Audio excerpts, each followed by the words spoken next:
पे किसी का कंट्रोल नहीं होना चाहिए, ये सब के लिए खुली होनी चाहिए। लेकिन ईरान ने उसको साइन तो किया है पर रेटिफाई नहीं किया है यूएन क्लॉज को। ठीक है। तो ईरान का और यूएन क्लॉज का ये थोड़ा बहुत टसल चलता रहा है, लेकिन ईरान फिर भी बाय एंड लार्ज उसके जो भी खदोखाल हैं उनको कंप्लाई करता रहा है, उसने कभी गड़बड़ नहीं की है यहाँ पे। लेकिन मैं समझता हूँ कि इस जंग ने ईरान के क्लेम को लेजिटिमाइज कर दिया है। आप देखिए कि अमेरिका इसको खुलवा नहीं सका, तमाम ममालिक ने मना कर दिया कि हम ईरान के कंट्रोल से नहीं लेंगे स्ट्रेट ऑफ हॉर्मुज़।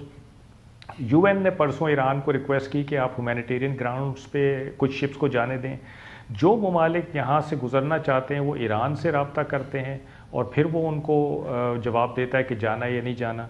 और ये जो अभी ब्रिटिश प्राइम मिनिस्टर ने कहा है कि हम स्ट्रेट ऑफ हॉर्मुज़ पे टॉक्स करेंगे, दैट मीन्स कि वो इसको खुलवा नहीं सकते, वो ईरान से टॉक्स के ज़रिए, नेगोशिएशंस के ज़रिए रास्ता लेंगे। तो मैं समझता हूँ कि वो जो एक ईरान का क्लेम था उसको लेजिटिमाइज कर दिया है ईरान और यूएस और इजराइल ने। तो एक कॉन्टेक्स्ट ये।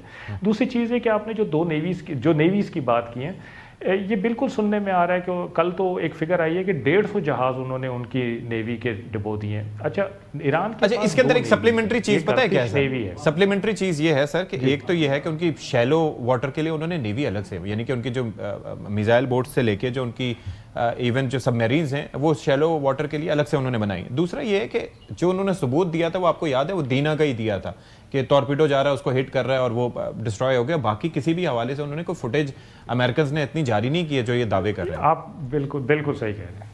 आप बिल्कुल सही कह रहे हैं कि किसी इंडिपेंडेंट सोर्स से कोई मुसद्दक़ा इतला नहीं है, ना ईरान ने तरदीद और तस्दीक की। ठीक है, ठीक है। तो मैं इस फिगर को मानता नहीं हूँ कि उन्होंने नेवी को बिल्कुल तबाह कर दिया। हाँ, उनकी जो अर्तिश नेवी है, जो कि रेगुलर नेवी है, जो कि किसी भी दूसरे मुल्क की तरह की नेवी होती है जिसमें बड़े शिप्स और सबमरीन्स वगैरह होते हैं, वो कमज़ोर वो थी, लेकिन वो जाहिर बात है कि यूएस नेवी के मुकाबले में कमज़ोर थी, तो उसको डैमेज ज़रूर इन्होंने किया होगा, ये मैं ज़रूर मानता हूँ। लेकिन उसको ख़त्म कर दिया ये मैं नहीं मानता। जो दूसरी नेवी है पासदारान इनकलाब की, जिसकी आप जिक्र कर रहे हैं कि वो शैलो वाटर के उन्होंने प्लेटफॉर्म्स रखे हुए, वो नेवी है जिसने पर्शियन गल्फ और स्ट्रेट ऑफ हॉर्मुज़ पे डोमिनेशन की हुई है।